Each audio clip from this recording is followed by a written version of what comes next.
Empiezo dándoos la bienvenida a la Casa del Pueblo, la casa de UGT. El concepto de Casa del Pueblo lo conocéis, ¿no? Que es un espacio abierto para la cultura, la reflexión, el debate, el conocimiento. Y, y qué mejor sitio para hablar de libertad, de memoria y de sentido crítico. Hablar de libertad, memoria y sentido crítico no es abordar tres conceptos aislados, es entrar en un triángulo dinámico donde cada vértice sostiene a los otros dos. Si uno se debilita, el conjunto pierde estabilidad. La libertad suele entenderse como la capacidad de elegir, pero desde una perspectiva filosófica y política más exigente, la que encontramos, por ejemplo, en Hannah Arendt, la libertad no es solo elección individual, es acción consciente en el espacio público. Es poder actuar con criterio propio. Y para que esa acción sea verdaderamente libre, necesita memoria y necesita juicio crítico. La memoria no es simple acumulación de recuerdos, es construcción de identidad y continuidad histórica. Sin memoria, la libertad se vuelve frágil porque pierde contexto.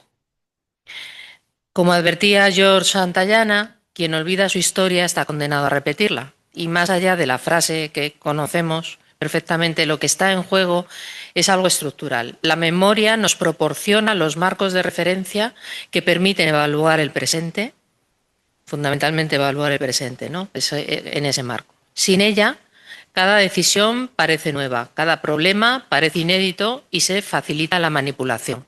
Es lo que conocemos como el adanismo, ¿no? En muchos casos. Aquí aparece el sentido crítico. No es escepticismo automático ni oposición sistemática, es la capacidad de analizar, contrastar fuentes, identificar intereses y reconocer supuestos implícitos. Es, en términos ilustrados, el atreverse a saber, que formuló Immanuel Kant. El sentido crítico transforma la información en conocimiento y el conocimiento en criterio. ¿Y cómo se entrelazan entonces estos tres términos? Pues la memoria alimenta el sentido crítico porque aporta experiencia acumulada, el sentido crítico protege la memoria porque la somete a examen, evita su mitificación y la libera de manipulaciones interesadas, y ambos hacen posible una libertad que no sea meramente formal, sino sustantiva. ¿Cómo se refuerzan? Pues la memoria sin sentido crítico puede convertirse en dogma. Recordar sin analizar conduce a repetir narrativas sin cuestionarlas. El sentido crítico sin memoria se vuelve superficial. Analiza el instante, pero carece de profundidad histórica. Esto nos empieza a sonar a lo que está pasando ahora, ¿no? Y la libertad sin memoria ni sentido crítico es vulnerable. Puede degenerar en impulsividad, en consumo acrítico de discursos o en adhesión emocional a relatos simplificados. En cambio, cuando estos tres elementos operan juntos, se genera un círculo virtuoso. La memoria ofrece perspectiva histórica, el sentido crítico filtra y evalúa y la libertad actúa con responsabilidad y conciencia. En un contexto donde la sobreabundancia de información compite con la profundidad del análisis y donde los relatos se disputan el pasado para influir en el futuro, este trípode se vuelve esencial. No solo para la vida política, sino para la autonomía personal y colectiva. Porque en última instancia no hay libertad real sin conciencia histórica y no hay conciencia histórica sin pensamiento crítico. Y allí, donde se cultivan memoria y sentido crítico, la libertad deja de ser un eslogan y se convierte en práctica cotidiana. Hoy tenemos a tres personas extraordinarias sentadas en esta mesa que van a seguir analizando de una manera mucho más profunda y desde sus conocimientos amplios la necesidad de que estos tres conceptos caminen juntos. Y me preguntaban, ¿de qué hablo? Libertad de cátedra. Siempre libertad de cátedra, otra de las grandes libertades, ¿no? No voy a hacer una presentación curricular al uso de dónde estudiaron, cuántos conocimientos tienen, cuántas publicaciones o cuántos premios, porque eso siempre se puede consultar en Internet. se ponen los nombres y ya aparece absolutamente todo, pero sí quiero destacar algunas cuestiones que he podido sacar de algunas publicaciones que tienen de forma muy breve, porque lo importante es lo que digan ellos y Alicia, y no lo que dicen sus currículums, ¿no? O lo que yo he podido extraer. Empiezo por mi izquierda, con Mario Esteban Ruiz, nos conocemos hace un par de años, ¿verdad? Recientemente nombrado director de la Fundación Francisco Largo Caballero y siendo presidente del Consejo de la Juventud de España, afirmó: se es protagonista no solo de los grandes momentos, sino en las pequeñas cosas cotidianas que transforman la sociedad. Una frase preciosa, preciosa. Ya la recuerdas, cuando quieras te la paso, porque me parece que efectivamente tienes mucha razón. Alicia Alter Vigil sí he tenido la tentación pues de decir quién es, cuánto es y todo lo que sabe, pero bueno, yo creo que es mejor que profundicemos en sus perfiles a través de ese contacto con Internet que además lleva artículos y que es interesante porque se conoce mucho más su conocimiento, ¿no? Alicia Altez Vigil es catedrática de Historia Contemporánea en la UNED y las palabras que destacaría suyas es que el análisis de cómo vivieron los niños la guerra civil en España me ha llevado a establecer comparaciones con lo que está ocurriendo en la actualidad, en que la población civil es el objetivo prioritario del enemigo. Hoy más que nunca estas palabras, además, tienen más fuerza que nunca, ¿no? Porque estamos viendo lo que pasa a unos kilómetros de nuestra casa. Y ya por último, Manuel de la Rocha Rubí, nuestro Manolo de la Rocha, es presidente, entre otras muchas cosas, ¿vale? Solo voy a decir que eres dos cosas, Manolo. Eres muchas cosas, pero voy a decir que eres presidente del MPDL, del Movimiento para la Democracia y la Libertad, y que eres abogado de UGT de toda la vida. Eh, Solo 54 años. Ha hecho declaraciones contundentes y es difícil elegir una, pero bueno, yo creo que para coger alguna que tuviera algo que ver con lo que vamos a tratar hoy, dejándolo así un poquito lejano también.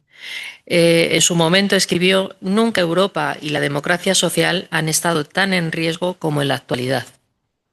La defensa de los derechos humanos implica oponerse a toda tendencia racista, xenófoba, machista o negacionista del cambio climático, hoy presentes en suelo europeo por la actitud de las ultraderechas.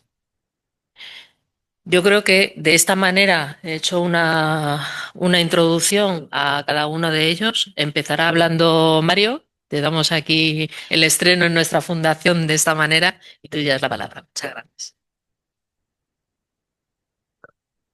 Bueno, pues muchas gracias, Isabel.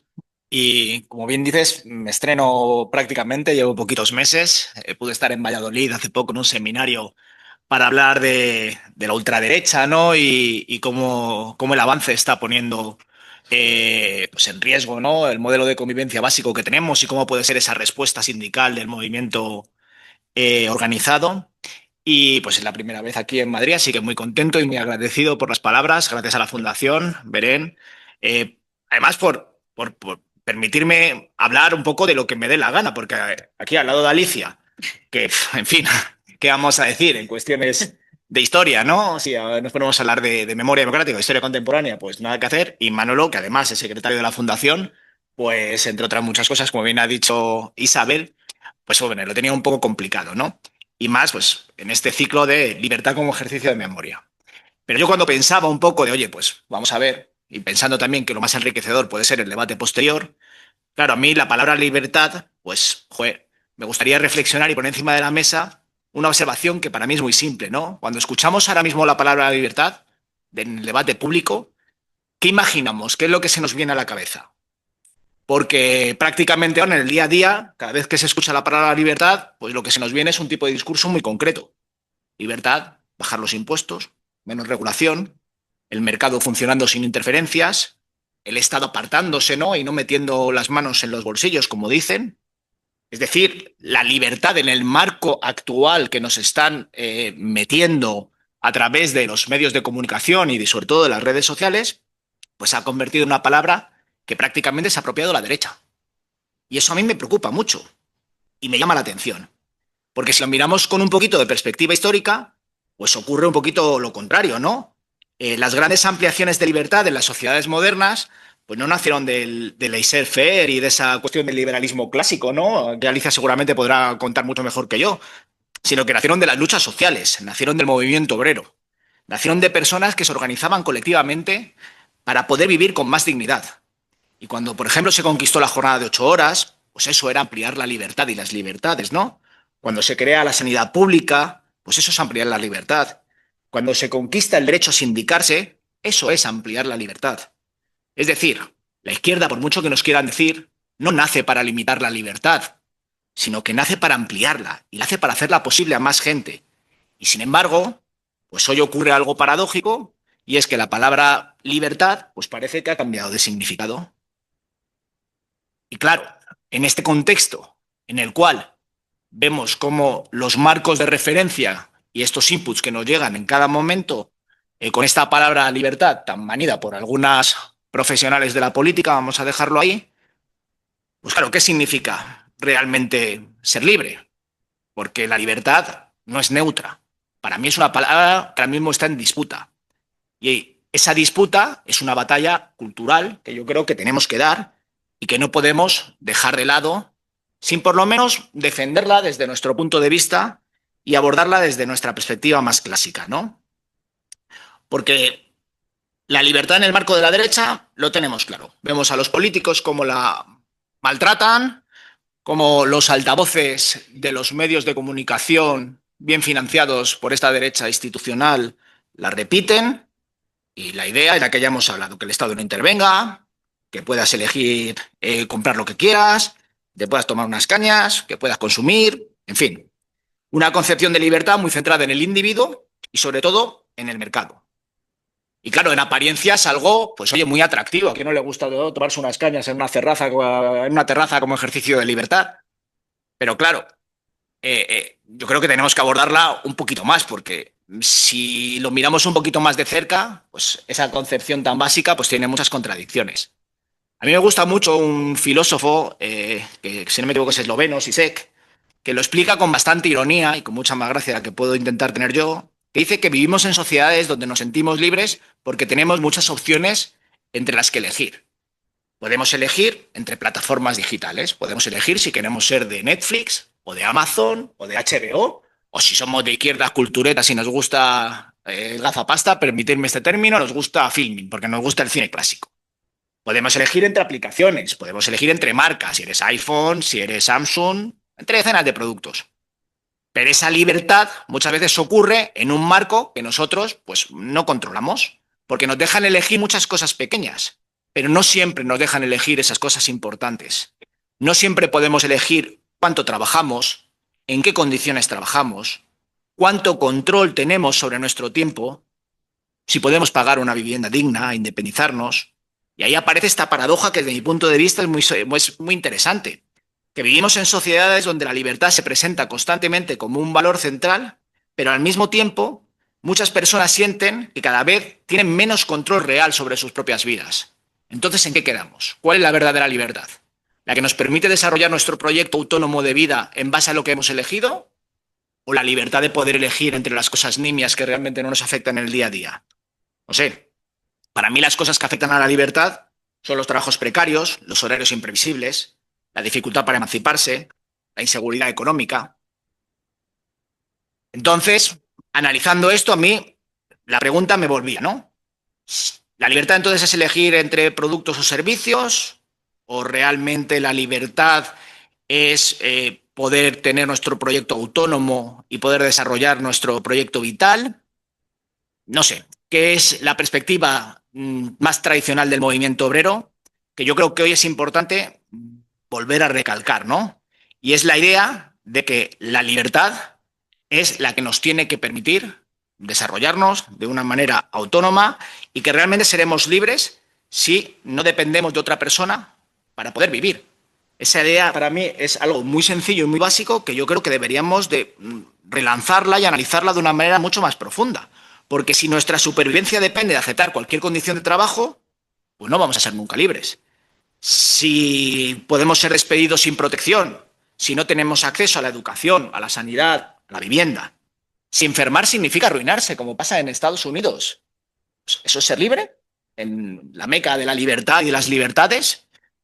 No sé, yo creo que cuando el movimiento obrero empezó a organizarse a finales del 19 y principios del 20, pues no solo estaba luchando por mejoras laborales, sino estaba luchando por condiciones materiales de libertad.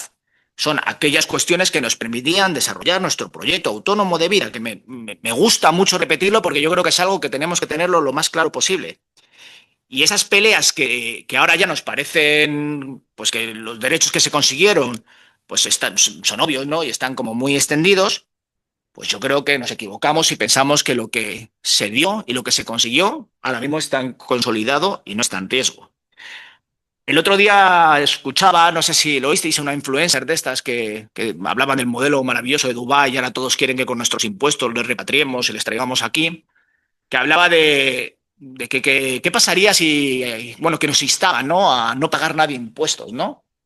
Entonces, claro, porque claro, es su ejercicio de libertad, porque vamos a pagar impuestos para un Estado que no nos responde como nosotros realmente queremos. Pues, oye, yo no sé, pero si analizamos este discurso, que además se está extendiendo a través de los altavoces de las redes sociales, la alternativa a no pagar impuestos es llevar, como en el lejano oeste, ¿no? El Colt aquí en el cinturón y sálvese quien pueda.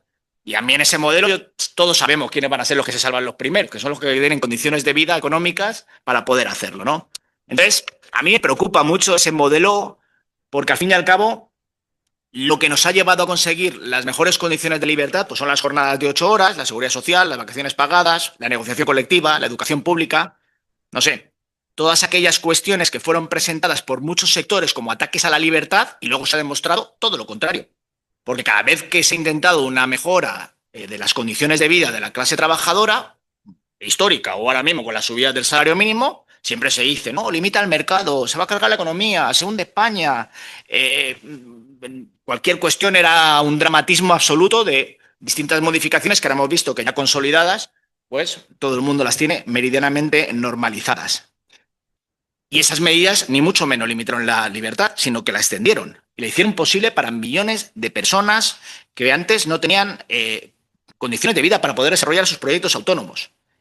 Porque la libertad no es que te prohíban cosas, como nos quieren decir en algunos sectores de la derecha, ¿no? Que parece que siempre nos ponen aquí como la etiqueta de que somos la izquierda regañona que quiere evitar que seamos libres desde el punto de vista individual. Sino la libertad consiste en tener condiciones reales para poder decidir sobre nuestra propia vida. Y eso es algo que el movimiento obrero entendió claramente y que yo creo que ahora hay que volver a poner en el debate, en el centro del debate. Porque ¿qué hay en el centro del debate? Tenemos la batalla cultural, yo creo, más absoluta que se está viendo en los últimos años. La batalla cultural que lucha por la hegemonía cultural, que Gramsci lo dejaba meridianamente claro, que era la base del sentido en el cual teníamos que abordar el punto de vista de la ideología y la construcción, ¿no? Porque, claro, él decía que la lucha política no solamente es la lucha por el poder institucional, sino que es una lucha por el significado de las palabras.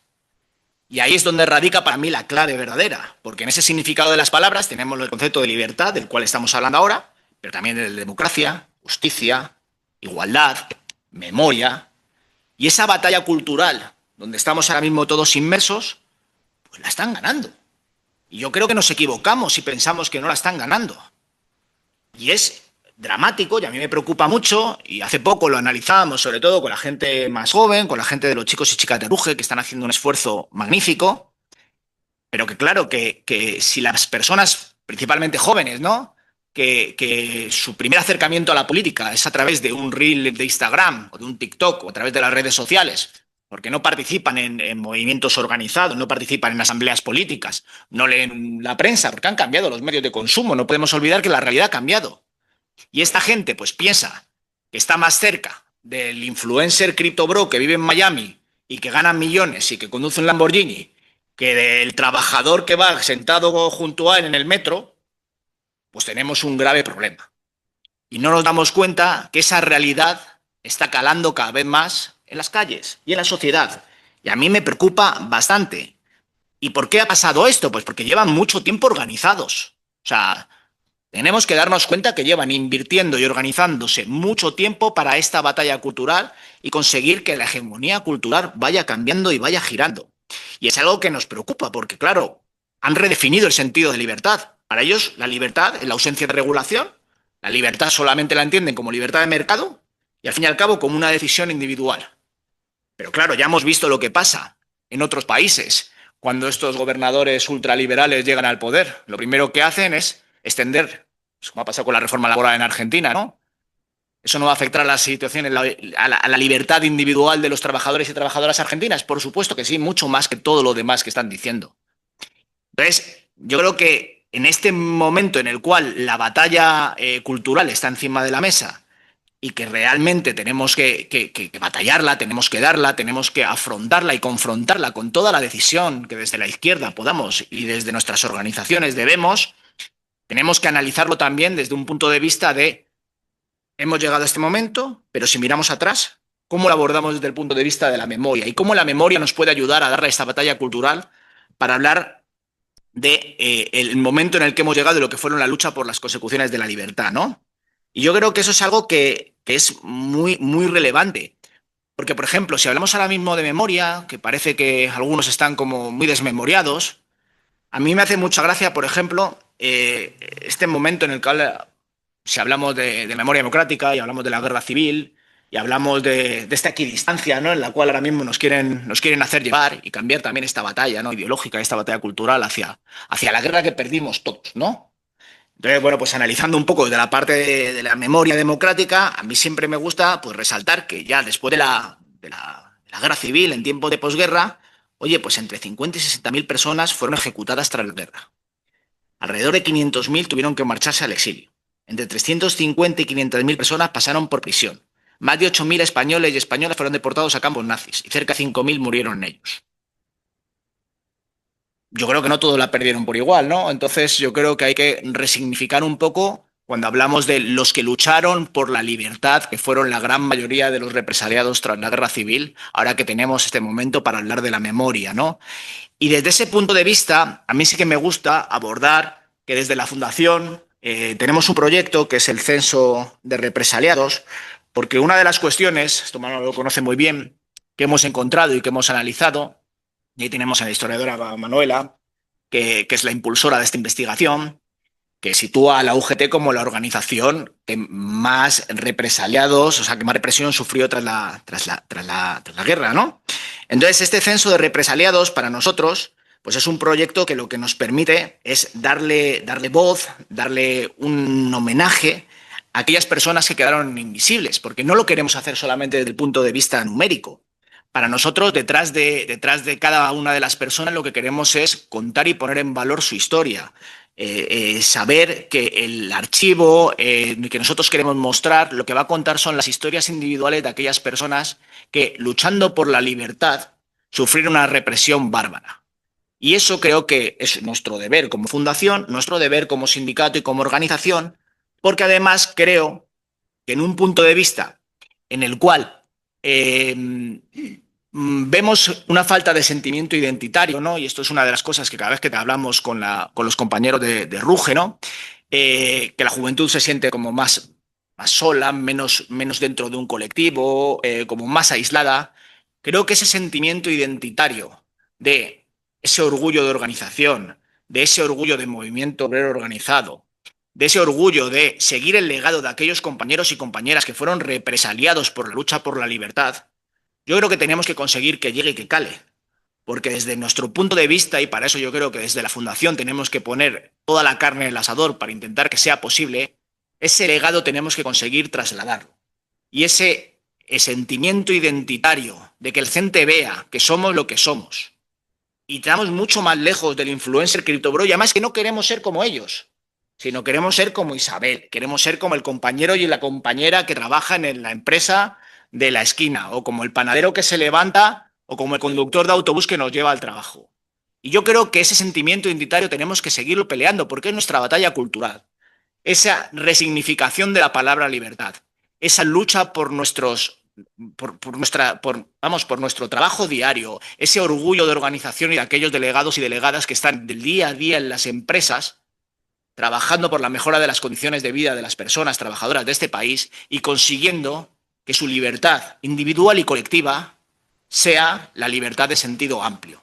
No solamente la que te permite poder elegir si quieres ver una película en una plataforma en otra, sino aquella libertad que te permite poderle decir no gracias a la persona que te explota, no gracias, esto no me interesa, y poder permitir a la gente que elija sin miedo, porque hemos conseguido tener la libertad de que pueden tener un proyecto autónomo y desarrollar su proyecto de vida. Desde mi punto de vista, me gustaría que abordáramos el sentimiento de la libertad desde el punto de vista de que está en riesgo por la batalla cultural que tenemos ahora mismo encima de la mesa y que tenemos que darla, cada uno con nuestros mecanismos. Sabemos lo que impactan las redes, sabemos cómo la están trabajando y sabemos cómo son los mecanismos más clásicos donde siempre nos hemos movido las organizaciones como la nuestra de una manera un poquito más suelta, ¿no? Pero tenemos que mirar, tenemos que trabajarla desde otro punto de vista y tenemos que colaborar. Y yo creo que en ese sentido tenemos que intentar hacer un esfuerzo colectivo porque no podemos permitir que el legado de aquellos que lucharon, pusieron su vida, sufrieron el exilio, sufrieron la represión, aquellos compañeros y compañeras que estuvieron luchando por la libertad y consiguieron casi todo lo que disfrutamos ahora mismo, por un discurso manido, por unas cañas, unas bravas y la capacidad de elegir si tomártelas fuera o dentro en una terraza, todo se nos desmonte y se vaya al carajo. Entonces, desde mi punto de vista, no demos por cerrada la batalla, intentemos darla en nuestro día a día y consigamos resignificar la palabra para que lo bonito de la palabra libertad vuelva a estar encima de la mesa y sea el significado más amplio cada vez que la ponemos en un foro público. Y muchas gracias y espero el debate.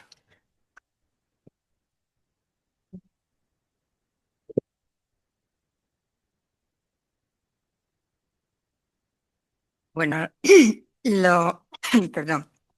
Lo primero, muchas gracias a Belén, a Isabel, a la Fundación Progreso y Cultura por haberme invitado a participar esta tarde aquí.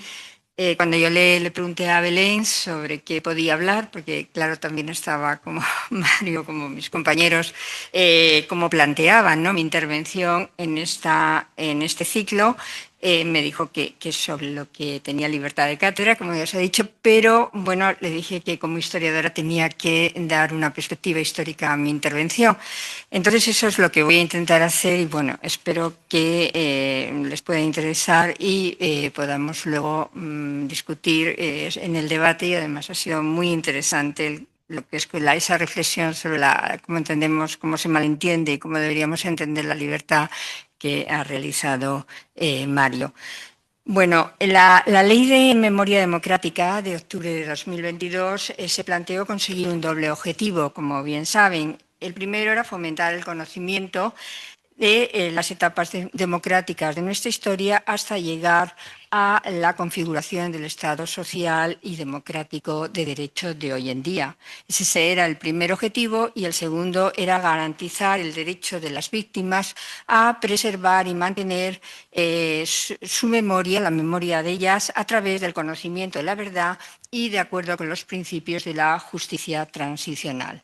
Yo me voy a centrar en el primer objetivo. Entonces, acorde con ese primer objetivo y en estos escasos 20 minutos que tengo, trataré de dar unas muy breves pinceladas sobre ese largo camino hacia la libertad y la democracia en España que se abrió tras el final de la Guerra Civil con la instauración de la dictadura franquista y este proceso lo voy a cerrar en 1978 con la promulgación de la Constitución.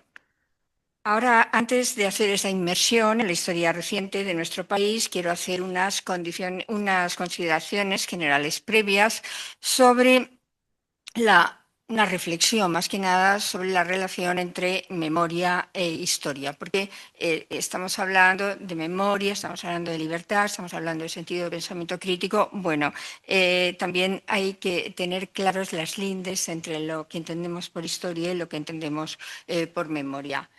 Como saben, la historia es una ciencia humana que ha desarrollado un método científico riguroso para la reconstrucción, para intentar reconstruir el pasado y que a la vez precisa en su quehacer de una perspectiva objetiva y ética.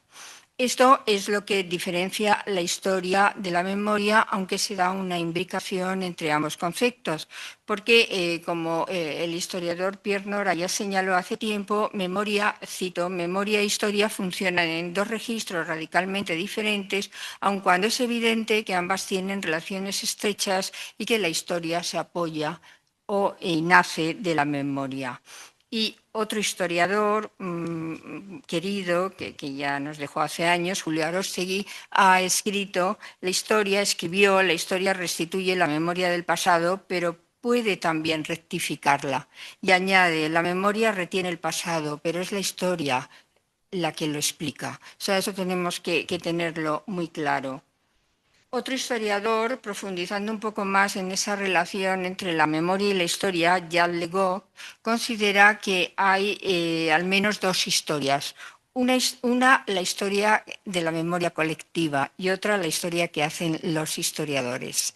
Ya Maurice Halbas habló y definió muy bien lo que consideraba la memoria colectiva. No voy a entrar en esas diferenciaciones, pero sí quiero decir que la memoria colectiva elabora una historia que comparte, que debe muy poco al documento escrito, que es selectiva, que se apropia del olvido como elemento consustancial, ya que sin olvido obviamente no puede haber memoria, y que bascula entre la memoria común de los recuerdos vividos por una persona y por un grupo social, por el grupo social dentro del que está inmersa, y la memoria histórica, que es la apropiación de recuerdos históricos por parte de ese grupo social. Aunque en castellano memoria y recuerdo son dos términos que se utilizan de manera indistinta, hay diferencia entre ambos, porque la memoria implica la acción de recordar, de traer al presente vivencias, percepciones, conocimientos, informaciones y recuerdos. O sea, la acción de recordar es precisamente lo que hace la memoria. Y la capacidad de recordar se va construyendo de manera paralela a la capacidad de olvidar. Ahora bien, como tanto hemos señalado, hay ciertos hechos de nuestro pasado que no se pueden olvidar. Son aquellos que han incidido de manera muy fuerte en la memoria colectiva y hay que propiciar y proteger ese recuerdo porque en este caso esa protección se convierte en un derecho. Pero de manera paralela hay que conocer la verdad de lo que ocurrió con todos sus matices de luces y sombras, y aquí es donde la historia juega su papel. Tras estas consideraciones voy a esbozar muy brevemente ese camino que les he indicado al principio. En las jornadas de pensamiento crítico que organizadas por la revista Página Abierta tuvieron lugar en Madrid en diciembre de 2008, Eugenio del Río, que formó parte de la última generación antifranquista, precisó a mi modo de ver de manera muy certera lo que fue el régimen franquista. Él dijo, y cito, el franquismo no solo era un régimen político, era un universo cultural, un ambiente social, una concepción de la mujer y una imagen de lo masculino, una estética, una idea del ocio, unas relaciones laborales, una sexualidad, una religiosidad. Realmente cierro cita, pero como ven, el franquismo era toda una cosmovisión de la realidad y esto es lo que nos ayuda a entender que el franquismo no desapareciera cuando murió Franco. Partiendo de esta constatación debemos tener en cuenta una serie de premisas. En primer lugar, el hecho de que el régimen empezó a configurarse como un nuevo Estado desde el momento en que el golpe de Estado fracasó.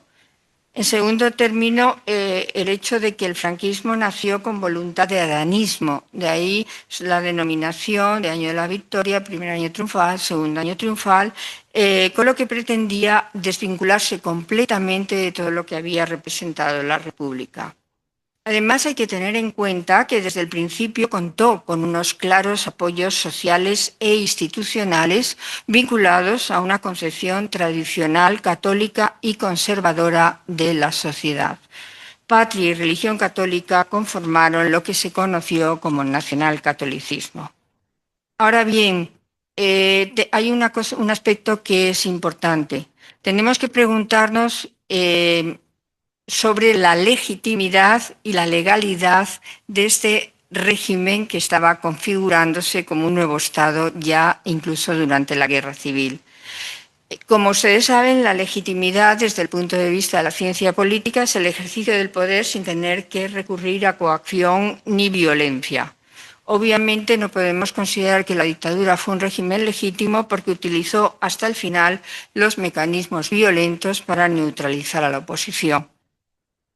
Por otra parte, en cuanto a la legalidad, también desde la ciencia política, la legalidad es el ejercicio del poder que se sustenta en normas jurídicas emanadas del órgano competente, el Parlamento, en un sistema democrático. En este sentido, desde el principio, el régimen de Franco trató de construir un complejo entramado legislativo y administrativo que le diera el carácter de Estado de Derecho o que le diera esa legalidad que deseaba. Es lo que se conoce con el nombre de las leyes fundamentales. La ley de Cortes de 1900, la ley constitutiva de las Cortes de 1942, una de las leyes fundamentales, inició ese proceso de institucionalización del régimen que fue tan sui generis y que se llamó democracia orgánica, representativa, pero no participativa, obviamente. Se ha escrito mucho sobre la naturaleza del régimen. Se dice que fascista, dictadura totalitaria, régimen autoritario, de pluralismo limitado. Bueno, para mí quizás quien mejor lo caracterizó fue paradójicamente Manuel Azaña, que en 1937, en plena guerra, escribía, cito, «En España puede haber fascistas, pero nunca habrá un régimen fascista. Si triunfara un movimiento de fuerza contra la República, recaeríamos en una dictadura militar y eclesiástica de tipo español y tradicional. Sables, casullas, desfiles militares y homenajes a la Virgen del Pilar. Por ese lado el país no da para otra cosa». Creo que es una magnífica definición de lo que ha sido el régimen.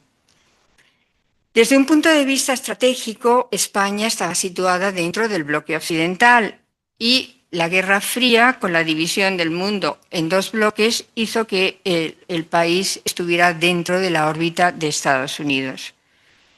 En un nivel internacional, Franco nunca planteó problemas a los países aliados. El propio Churchill había dicho al presidente estadounidense Truman que no le importaba tener un dictador en España como Franco, profundamente anticomunista y católico. Otro aspecto que hay que tener en cuenta es el tema de la forma de régimen. Cuando estalló la guerra, Juan de Borbón se ofreció a Franco para alistarse en las filas nacionalistas. Y Franco no aceptó porque le dijo que estaba destinado para más altos destinos. En 1945, en una actitud muy pragmática e interesada, Juan de Borbón promulgó desde Lausana un manifiesto en el que se desmarcaba del régimen de Franco, a la vez que pedía a los aliados que apoyasen a la monarquía que él representaba. Lo que consiguió con este manifiesto es que Franco le descartara de la línea sucesoria, como ustedes saben. La ley de sucesión a la jefatura del Estado trae las leyes fundamentales, se promulgó en 1947. En esa ley, España, que no tenía rey en ese momento, se configuró como reino. Franco era el jefe del Estado con un carácter vitalicio y él se reservaba el derecho a elegir sucesor. Y sabemos que el sucesor fue el hijo de Juan de Borbón, Juan Carlos, que fue educado en España por deseo expreso de Franco y además como él quiso que fuera educado. El 22 de julio de 1969 las Cortes proclamaron sucesor a título de rey al hijo de Juan de Borbón, como ya les acabo de indicar. El príncipe Juan Carlos juró en ese acto cito, lealtad a su excelencia al jefe del Estado y fidelidad a los principios del movimiento nacional y demás leyes fundamentales del reino. Tras ese juramento, el príncipe pronunció un discurso en el que al comienzo manifestaba lo siguiente, y cito también: quiero expresar en primer lugar que recibo de su excelencia el jefe del Estado y generalísimo Franco la legitimidad, piensa en la palabra, la legitimidad política surgida el 18 de julio, en medio de tantos sacrificios, de tantos sufrimientos tristes, pero necesarios para que nuestra patria encauzase su nuevo destino. Y al final de este mismo discurso dice que está seguro de que mi pulso no temblará para hacer cuanto fuere preciso en defensa de los principios y leyes que acabo de jurar. Bueno, sabemos lo que pasó después, ¿no? Visto en perspectiva histórica, estas declaraciones reflejan un profundo cinismo pragmático que se reforzó al refrendar el entonces recién nombrado rey la decisión tomada por el gobierno de Carlos Arias Navarro con el acuerdo de la familia y mediante una carta de 22 de noviembre de 1975 que dirigió al abad del Valle de los Caídos, en donde les encomendaba los restos de Franco a los monjes benedictinos para su enterramiento en un lugar preferente, cito en el presbiterio entre el altar mayor y el coro de la basílica, donde han permanecido, como saben, hasta 2019. Una tremenda paradoja porque además Franco no fue un caído en la guerra. Hay que tener muy presente que la transición de la dictadura hacia una democracia en España no la hicieron sin más el gobierno presidido por Adolfo Suárez, unos partidos políticos y la voluntad real. Se venía preparando desde décadas atrás y en este sentido es fundamental recordar, reconocer y poner en valor el papel desempeñado por los luchadores de la libertad, hombres y mujeres que desde el final de la guerra civil, en el exilio o en el interior, arriesgaron sus vidas, sufrieron represión y muerte para lograr que en España se recuperasen las libertades políticas y democráticas en un Estado, las libertades políticas y sociales en un Estado democrático de derecho. Por falta de tiempo, no puedo ir señalando los pasos de ese proceso, que tuvo que enfrentarse en todo momento al rechazo del régimen, que trataba por todos los medios de cercenar los intentos de la oposición, tanto del exilio como del interior, primero de derrocar al régimen, y cuando se vio que esto no era posible, de que éste cambiara su imagen y evolucionara hacia lo que progresivamente iban demandando ya en los años 60 y principios de los 70 la sociedad española, las instancias internacionales, europeas y la propia evolución internacional que tanto había contribuido al afianzamiento del régimen de Franco en los años finales de la década de los 40 y principios de 1950. El régimen de Franco mantuvo hasta el final su representación monolítica de lo que fue la guerra civil, un levantamiento militar justificado por el caos, el desorden y la división de España a los que había conducido la República. Esa representación de la guerra, sin embargo, empezó a ser cuestionada por la generación de jóvenes, una parte de ellos hijos de los vencedores, que tomaban contacto con los hijos de los vencidos tanto en el interior como en el exilio.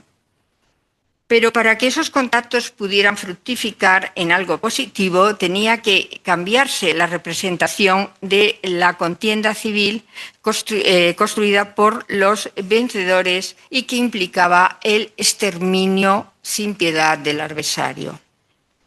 Así, en los años 50 se empezó a construir la imagen de una guerra como contienda fratricida que debería haberse evitado, pero que ya que no se hizo, tenía que ser asumida partiendo de la idea de que en una confrontación de tal carácter la responsabilidad era de todos.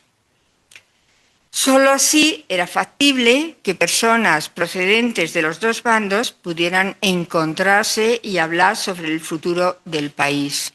Y esta idea se fue abriendo paso en el ámbito de la cultura y en un plano político, a pesar del freno que suponían Franco y su régimen para entablar un diálogo y establecer puentes entre el exilio y el interior, entre los hijos de los vencidos y de los vencedores. Este proceso fue muy lento y paulatino y se benefició por el hecho de que en los años 60 la sociedad española cambió totalmente su fisonomía. El crecimiento y desarrollo económicos propiciaron el surgimiento de unas clases medias ligadas a la industria, a los servicios y a una administración cada vez más compleja. Es cierto que en ningún momento las clases medias y obreras cuestionaron el modelo económico diseñado por los tecnócratas del gobierno. Sus exigencias se orientaban por la vía de las reivindicaciones laborales y de la consecución de las libertades básicas. El problema estuvo en que esas exigencias acabaron chocando con un régimen que se mostró incapaz de dar una respuesta política a esos cambios que se estaban produciendo. A la altura de 1973, la sociedad española parecía como una sociedad urbana inmersa en un proceso de rápida industrialización, con una clase obrera industrial cada vez más cualificada y una fuerte clase media. El 20 de diciembre de 1973 fue asesinado el presidente Luis Carrero Blanco por un comando de ETA militar. Este hecho aceleró el proceso de descomposición política del régimen, mientras la oposición democrática tomaba una serie de iniciativas tendentes a lograr una unidad de acción, como fueron, pues en el julio del 74, no voy a entrar, la Constitución en París de la Junta Democrática. El 11 de octubre de ese año se inició en Suresnes el 13 Congreso del Partido Socialista, con el triunfo de los socialistas del interior frente al exilio, y los socialistas del interior impulsaron la creación de la Plataforma de Convergencia Democrática. Algunos de estos hechos, pero no voy a incidir en ellos porque no da tiempo. En los primeros meses, tras la muerte de Franco, la oposición democrática llevó la iniciativa frente al gobierno, pero al reivindicar la ruptura democrática mediante movilizaciones populares, lo que hizo fue acelerar el proceso de la necesaria reforma. El nuevo clima político que propiciaron las primeras medidas del gobierno presidido por Adolfo Suárez posibilitó el que éste empezara a tomar la iniciativa en ese proceso de reforma política frente a la oposición, lo que nos condujo a la aprobación a la oposición, quiero decir, más radical y partidaria de la ruptura democrática. Esto llevó consigo la aprobación de la Ley para la Reforma Política en un referéndum que se celebró en diciembre de 1976.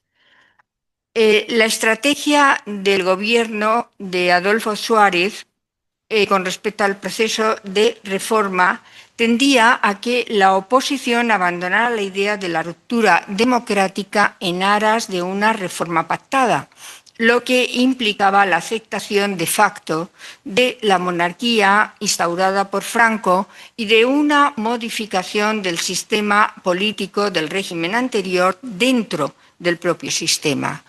La aceptación por la mayor parte de la oposición de esta reforma pactada hizo inviables los anhelos de una parte de la misma que principalmente desde el exilio habían pedido ya desde los años 50 la celebración de un referéndum tras la desaparición de Franco, convocado por un gobierno provisional sin signo institucional, con objeto de que el pueblo español, en el uso del derecho de la soberanía nacional, de su derecho a la soberanía nacional, expresara libremente la forma de régimen que quería.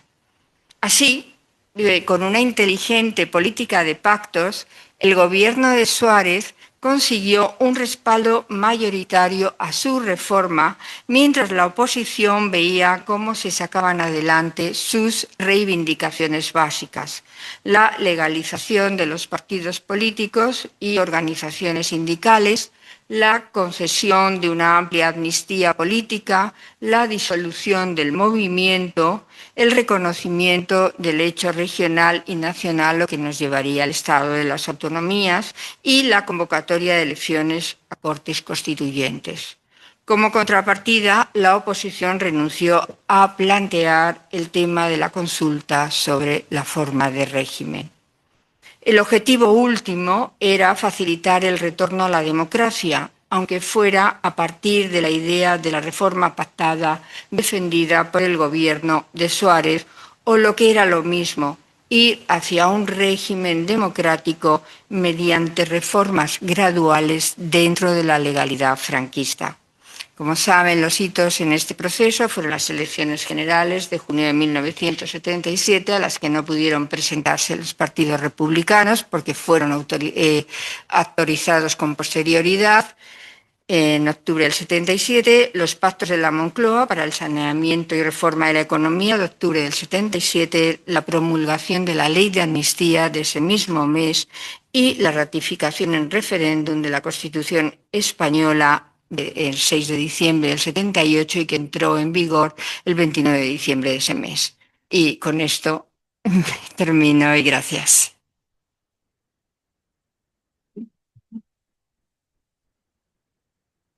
Perdona.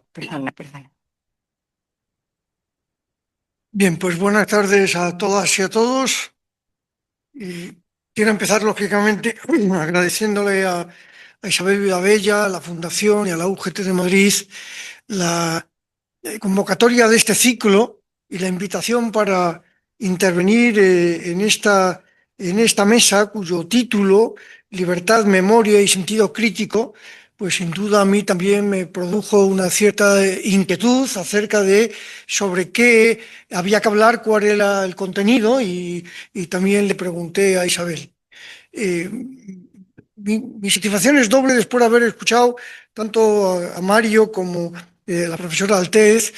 Cuando empezaba la profesora Altez hablando de memoria e historia y citando a Julio Aróstegui, he recordado ese maravilloso libro, fantástico libro de memorias históricas de España, publicado por la Fundación Larro Caballero. Quiero recordar que en 2008 o 2009, donde precisamente Julio Aróstegui entra, es un libro de debate entre memoria e historia, y donde Julio Aróstegui entra en esa idea de, bueno, una cosa es la historia, y dice algo que para mí fue como muy significativo, ¿no? La memoria solo se puede trabajar desde la experiencia, desde la vivencia. No se puede tener memoria democrática de los reyes católicos o de la Edad Media, porque no hay experiencias personales y por tanto ahí cabe la historia. Y cuando, claro, con el título, pues ¿qué nos evoca? ¿Qué nos mueve? Y he pensado desarrollar mi intervención sobre la relación entre libertad y memoria democrática. ¿Qué conceptos de libertad? Sé que ha habido algunas mesas anteriores donde se ha hablado de los conceptos históricos, los conceptos de libertad a lo largo de la historia, pero yo quiero referirme a tres de ellos que hoy están más vigentes, y fundamentalmente a uno que es el que más contrario se muestra a la memoria democrática. Relación entre el concepto de libertad y de memoria democrática, porque hay muchos y muchas que hablan de libertad para lanzar bulos, para insultar, para construcciones reaccionarias, para rechazar la memoria democrática, incluso para blanquear el franquismo, cuando no simplemente exaltarlo. Este primer concepto de libertad lo voy a ubicar alrededor de las proclamas de este personaje que se llama Milei, que ha venido a España en el último año o año y medio un par de veces, que tiene seguidores muy significativos, básicamente desde el punto de vista político, la señora Ayuso, la señora Esperanza Aguirre, la señora Abascal, que estuvieron peleándose, recordar, en la primera vez que vino a Milei, Abascal es el que quiso llevarlo a la central reaccionaria, y en la segunda Ayuso pues lo movió y le dio una medalla y estuvieron ahí jugando y tal. Claro, ¿qué dice Milei, no? Milei utiliza un lenguaje directo y sin matices y tras considerarse, y permitidme que lea textos porque me parece que es lo más interesante para explicar su pensamiento. Un humilde divulgador de las ideas de la libertad y un defensor del liberalismo, que sin embargo bueno, estuvo en Alemania recibiendo un premio de la Fundación Hayek, también muy significativo, el personaje representado por la Fundación Hayek, el padre de ese ultraliberalismo económico, y él ha proclamado que la justicia social es aberrante, que conduce a un modelo totalitario, que es un monstruo horrible y empobrecedor creado por los socialistas, que es profundamente injusta porque implica un robo, porque implica un trato desigual frente a la ley, cosa que es cierto, claro, cuando el impuesto de la renta, por ejemplo, pues se establece un sistema proporcional, aunque sea, perdón, un sistema progresivo, aunque sea muy limitado, pues el tratamiento no es igual, y se queja de que es un tratamiento desigual frente a la ley. Y dice, los que están a su favor de la justicia social, comillas, en el fondo están siendo guiados por pasiones humanas de las más bajas como la envidia, el odio y el resentimiento. Y sigue diciendo, el control de capitales es inmoral, los impuestos son un robo, la redistribución de la riqueza se basa en el resentimiento y la envidia. Y ha hablado, explicado y actuado contra los sindicatos, contra las políticas de igualdad hombre-mujer, contra el derecho al aborto, y últimamente, en las últimas semanas, contra los derechos de los trabajadores en unos recortes durísimos, posibilitando jornadas de 12 horas, etc. Representa sin duda, como modelo de sociedad, un capitalismo descarnado que abandona al pobre, al marginal, a sus propias fuerzas, a su propia suerte, y que de alguna manera implica un conservadurismo moral el más retrógrado de los que puede haber. Pero Abascal y Díaz Ayuso, y también Esperanza Aguirre, también han arremetido contra la justicia social. La señora Ayuso dijo un día, la justicia social, un invento de la izquierda para promover el rencor y castigar a la gente de bien, insistiendo en que solo promueve la cultura de la envidia, del rencor y de buscar falsos culpables. ¿Qué modelo de sociedad hay detrás de este concepto de libertad? ¿Y qué vínculo puede tener esto con la memoria democrática, ¿no? Pues sin duda Milei habla del anarcocapitalismo, ¿no? Capitalismo libertario. Sin duda un capitalismo brutal, ¿no? Sin un mínimo de sensibilidad por la mayoría social. Ellos se proclaman liberales, defensores de la libertad, incluso partícipes de la tradición liberal. Esperanza Aguirre es la que es más lista y más leída, ¿no? Y es la que probablemente en ese sentido puede permitirse hablar de autores y sentirse más vinculada con la tradición liberal. Pero ¿de qué libertad hablan? ¿De qué libertad hablan? Desde luego, no de la libertad de todos, sino únicamente de los poderosos del capital, de aquellos, como dice Milei, que tienen capacidad de invertir y de enriquecerse y por esa vía también crear, en su caso, riqueza para los demás. Pero ellos son los que tienen esa libertad. No hablan de la libertad de la inmensa mayoría, de los trabajadores y trabajadoras, incluso de esas capas medias de la sociedad de la que en las últimas décadas tanto se habla, sino es decir, de aquellos que, si me permitís, en el lenguaje del viejo Marx, solo tienen la fuerza de trabajo y la capacidad de vender la fuerza de trabajo para sobrevivir y necesitan del Estado. Milei y sus seguidores lo que dejan es a esta gente, a estas personas, al albur del mercado sin Estado. Pero claro, este concepto de libertad que ellos, insisto, se reclaman de la tradición liberal, es muy contrario a la tradición liberal, al liberalismo político, el mejor liberalismo político europeo y español. Desde luego, los liberales españoles del siglo XX, por citar algunos, Ortega, Marañón, Madariaga, más tardíamente Julián Marías, personas, todas estuvieron en el exilio, todas estuvieron en el exilio.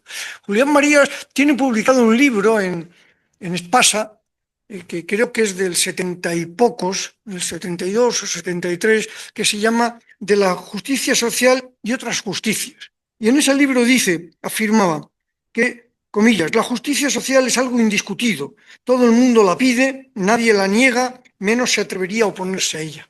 ¿Qué haría Julián Marías si levantara la cabeza y viera que estos que se llaman liberales dicen que la justicia social es un invento aberrante de la izquierda, de los socialistas, de los que reclaman por rencor, por envidia, porque no son capaces ellos mismos de situarse en una mejor condición social? Pero estas ideas están también muy lejanas del liberalismo político europeo más importante del siglo XX, ¿no? Por citar 4 autores, a mí me parece que los más expresivos, los únicos del liberalismo europeo del siglo XX, de Popper, el gran autor que habló de la sociedad abierta, ¿no? De Aron, de Xavier Berlin o de Dahrendorf, ¿no? Todos ellos hablaban con distinto lenguaje de un suelo consistente en la educación, la sanidad y la vivienda. Popper, defensor del welfare state frente a Hayek en sus debates con Hayek. Bueno, Aron, ese liberal francés tan importante en la construcción del pensamiento europeo de la posguerra, desde la óptica liberal, en debate también, en parte con el socialismo democrático y en parte con Marx y con el comunismo que él vivió en Francia con un partido comunista francés tan potente. Aron llegó a afirmar que la libertad concreta que sirve de modelo a Hayek es manifiestamente la libertad del empresario y del consumidor, concluyendo, y vuelvo a abrir comillas, ni el obrero de una cadena de producción ni el empleado de una vasta organización son libres según este concepto. Hay aquí un primer concepto de libertad. Todavía en el siglo XXI podíamos hablar de pensadores liberales que están escribiendo cotidianamente y que leemos, la polaca Appelbaum o Timothy Garton-Ash, este liberal europeo inglés que da un paso más porque dice la igualdad es un componente esencial de cualquier ideología liberal digna de tal nombre, ¿no? Yo creo por eso que los primeros, Milei y sus seguidores, Ayuso, Abascal, Esperanza Aguirre, no pertenecen a la tradición liberal, ni menos aún al capitalismo renano, que desarrolló Michel Albert, ¿no? Frente al capitalismo norteamericano. Yo no participo, supongo los que estamos aquí, de esta tradición liberal, sino de este concepto de libertad, tampoco de los liberales, que nos parece insuficiente, en todo caso, más compartible, ¿no? Y con el que el socialismo siempre ha debatido, ¿no? Somos de la tradición socialista, y para la tradición socialista la libertad es inseparable de la igualdad. No hay libertad si no es libertad igual para todos, y por tanto también para los más vulnerables, y por tanto también para las víctimas de la historia, para las víctimas del franquismo. Aquí está el vínculo que hago entre la libertad y la memoria democrática, la memoria de las víctimas. Recordemos también aquel libro de Bobbio, Derecha e Izquierda, donde decía Bobbio que el criterio para distinguir la derecha de la izquierda es la diferente apreciación con respecto a la idea de igualdad. este concepto que ya viene ya entre la tradición socialista española, Fernando de los Ríos, cuando hacía las críticas al capitalismo despiadado de la época que negaba libertad a la inmensa mayoría de la clase obrera, o mi maestro Elías Díaz, o nuestro gran referente Luis Llorente, que en unas jornadas del 25 aniversario de Izquierda Socialista, él dijo con una rotundidad, la libertad para nosotros es una libertad que no tiene sentido si no es una libertad con igualdad. El liberalismo político, la democracia liberal, es muy importante como espacio donde construir la libertad de iguales, la libertad de la igualdad. ¿Por qué todo este excurso que he hecho está aquí? Porque yo creo que el primer modelo que es de libertad, que es hoy el que más influye en la derecha, en la ultraderecha evidentemente, y en una parte importante de la derecha política de este país. No digo que sea el más extendido, probablemente el pensamiento de derechas conservador como el europeo, pues tiene un sentido de la libertad con más sensibilidad social. Pero el que más está influyendo hoy en la construcción ideológica y política del pensamiento de las derechas en nuestro país en relación con la memoria democrática es ese primer pensamiento. Y para ese primer pensamiento de libertad no hay libertad para las víctimas. No tiene sentido hablar de las víctimas, porque es un modelo de libertad contrario a la memoria democrática, al reconocimiento de derechos de las víctimas del franquismo. Si no tienen derechos o muy secundariamente los trabajadores dependientes, las trabajadoras dependientes, los que viven en una sociedad en que tienen que vender su fuerza de trabajo al capital, que es el único que ejerce de verdad la libertad, menos sentido tiene la libertad y los derechos de las víctimas del franquismo.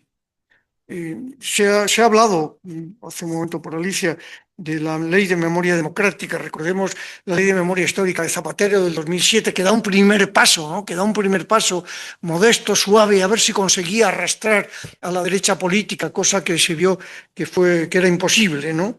Pero cuando se aprueba la Ley de Memoria Democrática en el año 22, el objetivo central de la ley es el reconocimiento y reparación de las víctimas, de quienes padecieron persecución o violencia durante la guerra civil, durante la dictadura, hasta la entrada en vigor de la Constitución. El reconocimiento de las víctimas, rehacer la historia con la historia de las víctimas, porque ha sido una gran conquista de la modernidad ilustrada, que quizás quien mejor lo expresó fue Walter Benjamin, ¿no? En que la historia la han hecho hasta ahora los vencedores. Hay que hacer una historia desde las víctimas, con las víctimas y desde las víctimas. Y la Ley de Memoria Democrática pretende recuperar esos derechos de las víctimas, la libertad de las víctimas del franquismo para el reconocimiento moral, político y jurídico de la condición en la que fueron, a la que cayeron, a la que fueron sometidos, ¿no? Además, la Ley de Memoria Democrática y tiene otro objetivo importante, que es nosotros la recuperación, la salvaguardia, el reconocimiento, la difusión de la memoria democrática de la República, no solo de las víctimas, sino también de los valores democráticos y de los valores republicanos de los momentos más progresivos de nuestra historia contemporánea. Me gustaría aquí recordar que esta idea de la recuperación de las víctimas es una idea que desde Naciones Unidas, desde el relator especial de Naciones Unidas, yo he seguido mucho los avatares de la construcción desde la primera ley de memoria histórica, la ley de memoria democrática, en el Parlamento, los informes que iban emitiendo los sucesivos relatores de Naciones Unidas. Pero en julio de 2014, Pablo de Greiff, que entonces era el relator de Naciones Unidas para las víctimas de desapariciones forzadas, dijo que era necesario reclamar políticas públicas, que la asistencia a las víctimas no es un asunto de políticas partidistas o de programas políticos, sino de principios y de derechos que conciernen a todos. Aquí hay un concepto de libertad, que es el concepto de libertad que quiere recuperar la dignidad de los que fueron víctimas y que han quedado excluidos de esta historia, de la historia política y de la historia social de nuestro país. Claro, por eso las derechas vienen haciendo una crítica muy dura a la ley, una crítica muy dura a la ley, con argumentos falaces que no se sostienen en la propia ley. Las derechas seguidas, sobre todo en las últimas épocas, porque en la época de Rajoy, claro, los personajes y su manera de ser y lo que representan y las matrices culturales que tienen en la cabeza actúan no siempre de la misma manera, ¿no? Rajoy tenía la idea de que este es un tema que nos crea problemas en nuestro espacio, en el mundo de la derecha, vamos a aparcarlo, no deroguemos la ley, no la financiemos, dejémoslo ahí, ¿no? Dejémoslo ahí, bueno, ya morirá o ya veremos a ver qué pasa. Pero es que el pensamiento de la derecha actual no es ese. El pensamiento de la derecha actual, en esto que muy bien Mario, y terminaré con esa referencia, habla de la batalla cultural, el pensamiento de la derecha actual es un pensamiento contrario, es un pensamiento que va contra los valores de la República y de los luchadores de la República y de las víctimas de la República. Y entonces, bueno, vienen escribiendo, ¿no?, que la Ley de Memoria Democrática, vienen denunciando, ¿no?, que rompe el consenso constitucional, el consenso sobre el pacto constitucional y el espíritu de la transición, incluida la amnistía, que era como un borrón y cuenta nueva. Cerremos el pasado. Olvidemos el pasado, olvidemos lo que ha pasado, miremos el futuro. Es verdad que la transición bueno, se construye primero con una amnistía política, como un paso sin el cual probablemente no había habido una transición como la que hemos tenido, con todo lo positivo y algunas importantes limitaciones. Pero la transición en una primera fase implicó el olvido de las víctimas, Pero la transición que para los socialistas tan importante ha sido y tanto hemos apoyado desde la izquierda y en general los demócratas consecuentes tanto han venido apoyando, la reivindicación de la transición y de la Constitución del 78 no la podemos hacer sobre el olvido de las víctimas. La tenemos que hacer con la memoria. Sin libertad, sin democracia, no hay democracia, no hay libertad sin memoria.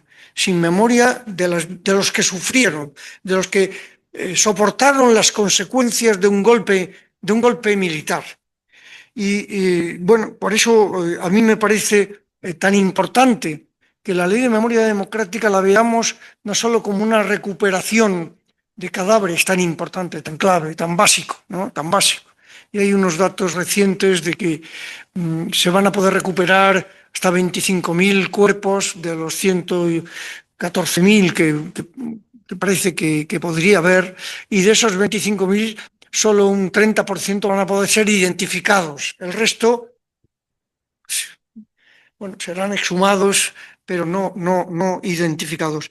La ley de memoria es eso, pero es mucho más que eso. La ley de memoria es recuperar los valores republicanos, nuestra historia. Y eso enlaza, y con esto termino, con la batalla cultural de la que Antonio Santesmasa, nuestro amigo que presidente, tanto insiste, ¿no? La batalla cultural, porque para dignificar a las víctimas y también para cerrar heridas hay que vincular nuestra democracia con los momentos democráticos del pasado, fundamentalmente con la Segunda República, ¿no? Y esto implica sostener, mantener, extender una batalla cultural contra la que están dando las derechas, guiadas, dirigidas, impulsadas por la extrema derecha. Y esa batalla está presente en la reivindicación de ese españolismo rancio que tanto escuchamos, que tanto vemos, de esta idea de una España castellana, anticatalana, antivasca, antiplural, ¿no? Homogénea, impuesta, ¿no? En el intento que hemos conseguido fallido, ¿no? Pero en el intento de quitar los nombres de las calles de Largo Caballero o de Prieto en Madrid.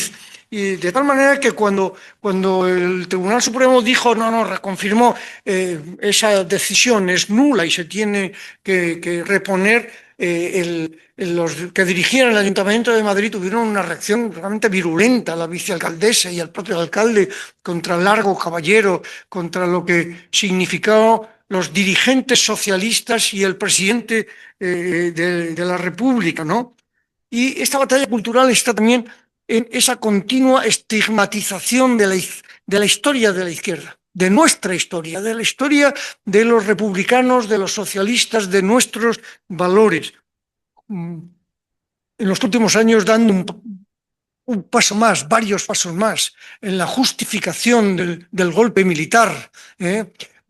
¿Cuántos están escribiendo que fue la República la causante del golpe militar, que fue el 34 el causante del golpe militar, que vuelven a escribir que las elecciones de febrero del 36 fueron amañadas, cuando han vuelto los historiadores, ya desde Javier Tussell? Recuerdo un primer libro de Javier Tussell explicando que no, las elecciones del Frente Popular las ganó el Frente Popular, las elecciones del 36. Y luego con el ensalzamiento o al menos el blanqueamiento del franquismo.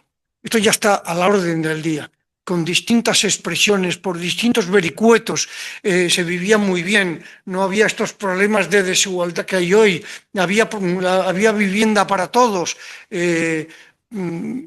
Son expresiones, fórmulas que detrás lo que incluyen es una visión antidemocrática, una visión, yo no me atrevo a decir, como tú has explicado, fascista, pero sí una visión antidemocrática que quiere volver otra vez a la España monocorde en gris frente a nuestros valores republicanos.